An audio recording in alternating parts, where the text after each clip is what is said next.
অফিসে যাওয়া লাগবে, না গেলে হয় না? সকালবেলা যাবো অফিসে, দিছে মুখটা নষ্ট করে।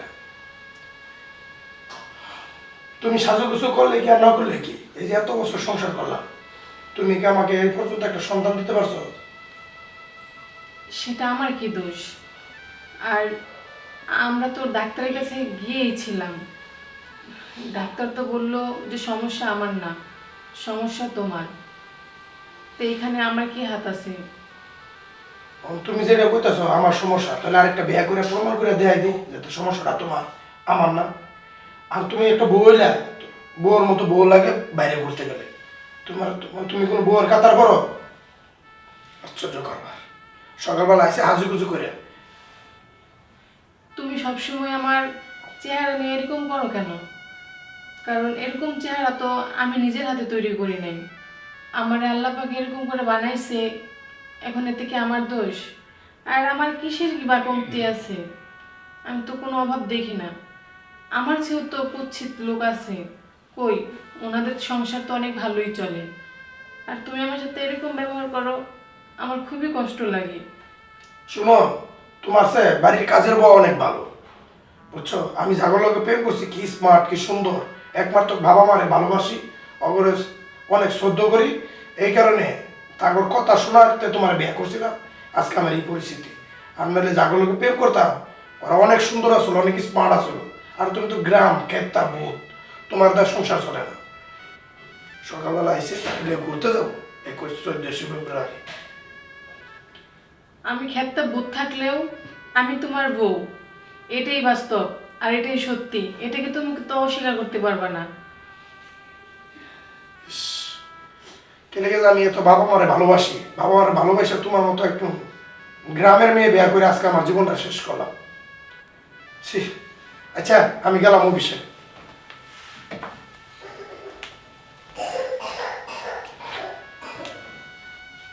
সব সময় আমার দোষারোপ করে, আমার চেহারা ভালো না, আমার এটা ভালো না, ওইটা ভালো না, আমার কাজ ভালো না, আমার রান্না ভালো না। আরে দাও না, একেবারে ছেড়ে দাও, তারপর এতটুকু যন্ত্রণা আমার ভালো লাগে না।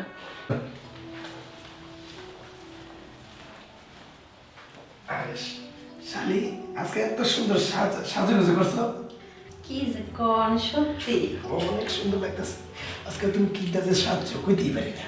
কি যে আমার সব শাস্তি তোমার জন্য। আরে তোমার আপু আছে, আপু আছে তো আমিও দেখতেছি। তাহলে চলো কোনো ব্যবস্থা করে দেই। ব্যবস্থা কেমনে করবো? আরে এইটা ব্যবস্থা আমার মাথায় আছে, অনেক আইডিয়া। তুমি রাজি কিনা এটা বলখানি। আচ্ছা ঠিক আছে, আমি রাজি। আমি যাই, পরে তোমার নিয়ে ঘুরতে যাবো, ঠিক আছে? ঠিক আছে। আচ্ছা।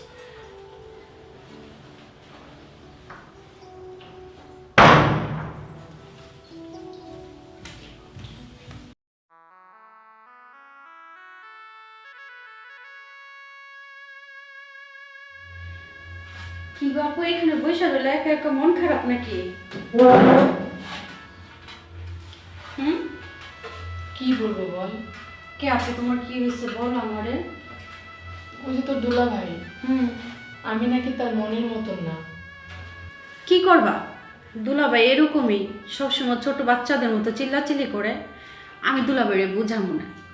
তুমি কোনো টেনশন করো না, আমার উপরে সব কিছু ছাইড়া দাও আপু। হ্যাঁ, ওই মানুষটার সাথে আজকে 5 বছর ধরে বিয়ে হয়েছে, অথচ ওনাকে একটা সন্তান পর্যন্ত আমি দিতে পারি নাই। রাগ তো হওয়ারই কথা। আচ্ছা আপু শোনো, তুমি এটা নিয়ে কোনো মন খারাপ করো না। আমি তোমার ছোট বোন না, তুমি আমার উপরে ভরসা রাখতে পারো। আমি দুলাভাইরে সর্বোচ্চ দিয়ে বুঝাবো। হ্যাঁ, আমার লক্ষ্মী বোন একটা হাসি দাও। তোমার বেশি খারাপ লাগতেছে? একটু একটু? আচ্ছা ঠিক আছে, আমি তোমার জন্য একটা লেবু দিয়ে শরবত নিয়ে আসি। হ্যাঁ, হাসি দাও। আচ্ছা ঠিক আছে।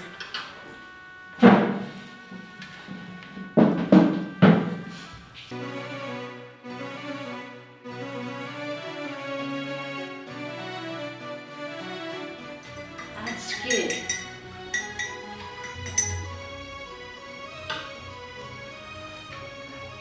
আজকে আমার প্ল্যান সাকসেস।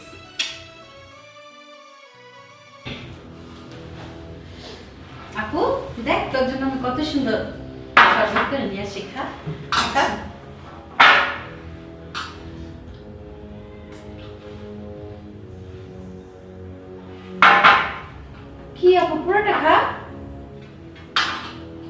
বাড়ি ভালো লাগতেছে না তো? কি হয়েছে, মাথা কি ব্যথা করতেছে? আরে আমার না অনেক ঘুম পাচ্ছে। তাহলে চল তোর শুয়ে দিয়ে আসি। হ্যাঁ, তোর যাওয়া লাগবে না, আমি যেতে পারবো। পড়ে যাবো তো আপু। আচ্ছা আসো আসো, তুমি যাও। আরে তুই বসে জায়গায়, আমি যেতে পারবো।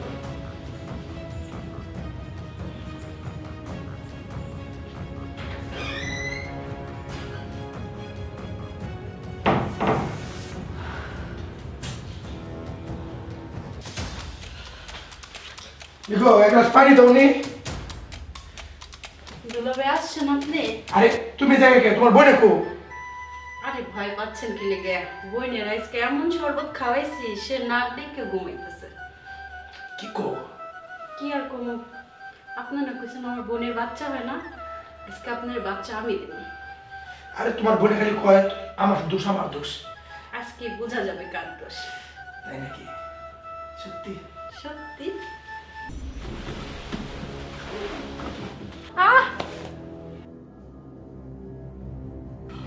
ইস, বাবা রে বাবা, ওরে বাবা রে বাবা, সে গামা গামছি। কি হয়েছে? অনেক ক্লান্ত হয়ে? অনেক ক্লান্ত হয়ে গেছি। ওরে বাপ রে বাপ। শোনো, কেমন লাগছে? অনেক ভালো হয়েছে। সত্যি? এখন- আজকেই বোঝা যাবে আপুর দোষ ছিল না তোমার দোষ ছিল। আচ্ছা এক কাম করো, তুমি ফ্রেশ হও, আমি ফ্রেশ হই। আচ্ছা ঠিক আছে, চলো। ইস, কি কষ্টটা যে বইছি আজকে। কি ব্যাপার, অফিসে যাওয়ার দেরি হয়ে যেতেছে তো, খাবার কো? আরে একটু দাঁড়াও না, কাজের লোকটা তো খাবার নিয়ে আসছি। শোনো, আমার অফিসে দেরি হয়ে যেতেছে, আমি হোটেলে রাস্তা খাইলাম না। আরে তুমি খাবার খেয়ে যাও, না না, চলে আসছি। হোটেলে গিয়ে রাস্তা আর খাবো। চলে আসছে তো। না না, হোটেলে গিয়ে রাস্তা খাবো। আজব কাহিনী। কি যে হলো আজকাল, নাস্তাও করতে চায় না। আপু, তোমাকে ছাড়া আমি একটা অন্যায় করে ফেলাইছি, বিশাল বড় অন্যায়। যে অন্যায় আর আমার ক্ষমা নাই আমি জানি। কি করছস তুই? তুমি আর দুলাভাই প্রতিদিন ঝগড়া করতো না, ওইটি আমি আড়াল থেকে শুনতাম। এটা আমার খুব খারাপ লাগতো। তো আমি ভাবছি যে দুলাভাইয়ের হয়তো সমস্যা। এখন তো আপু দুলাভাইয়ের সাথে আমার, দুলাভাইয়ের সাথে কি করেছিস তুই তোর দুলাভাইয়ের সাথে? দুলাভাইয়ের সাথে তো আমার মানে মিলামিশা হয়েছে। এখন তো আমার বাচ্চা পেটে আপু। কি বলছিস তুই এগুলা? তুই কি করে পারলি? তুই আমার তো মায়ের পেটের বোন, কি করে পারলি তুই বোন হয়ে বোনের সংসারটা এরকম অশান্তি লাগাতে? আমি জানতাম তুই এই জিনিসটা শোনার পরে সহ্য করতে পারবি না। আর তোকে কি বলবো বল, আমার তো কোনো সন্তান নেই। যেহেতু তোরা এরকম একটা অঘটন ঘটিয়েই ফেলেছিস, আমি আর কিচ্ছু বলবো না। থাক, তোরা দুজনে থাক, আমি তোদের সংসার না থেকে আপু, চলে তুই কই যাবি? না, তুই যেতে পারবি না আপু। আমি জানি এই কাজটা আমার করা ঠিক হয় না, আমার খুব ভুল হয়েছে। তুই যাইস না বোন। হে আল্লাহ, আমি যেই কাজ করছি এই কাজ করা তো আমার ঠিক হয় নাই। আমি আমি ছোট বোন হয়ে নিজের বড় বোনের সংসার ভেঙে দিলাম। এখন তো আমার ফাঁসি হবে। আমি এই মুখ কিভাবে সমাজকে দেখাবো? আমি মরে যাবো বোন, তারপরে তুই সংসার কর। আমি মরে যাবো। না বল, না না না, যাস না। কি করব বল, একটা সন্তানের লোভে নিজের সংসারটাই ডুবে গেছি। আর তুই যেহেতু ভুল করেই ফেলেছিস, থাকে না মানুষের এক স্বামী নিয়ে দুই বোন, সেটা না হয় আমারই হইলো। বোন সত্যি তুই এত ভালো মনের মানুষ, আমি জানতাম না। আজকে তোর মতো যদি এরকম বোন প্রত্যেকজনের ঘরে ঘরে থাকে, সত্যি